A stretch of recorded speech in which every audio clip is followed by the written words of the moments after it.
Bismillahirrahmanirrahim. Alhamdulillahirabbil alamin.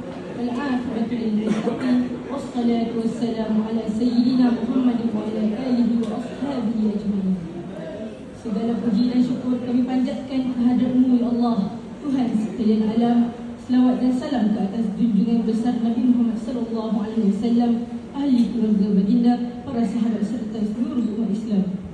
Ya Allah, Tuhan yang Maha Pemurah lagi Maha Penyayang, segala puji bagi-Mu atas segala nikmat taufik dan hidayah-Mu sehingga kami dapat menyelesaikan pertandingan adab dan nilai adab ini dengan lancar dan penuh makna. Ya Allah, kurniakanlah kepada kami semua adab dan akhlak yang mulia. Suburkanlah dalam hati kami nilai-nilai-Mu, keikhlasan dan kasih sayang sama insan. Jadikanlah kami insan yang berilmu, beramal dan berakhlak sebagaimana dituntut oleh agama-Mu.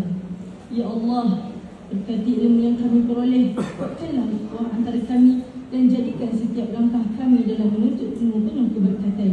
Ampunilah dosa-dosa kami, kedua ibu bapa kami, guru-guru kami dan seluruh umat Islam. Ya Allah, kurniakanlah kejayaan dan keberkatan kepada semua yang terlibat, para peserta, penganjur, guru-guru serta semua yang menyumbang secara langsung maupun tidak langsung. Rabbana taqabbal minna innaka antas samiul alim wa tub alaina innaka antat tawwabur rahim.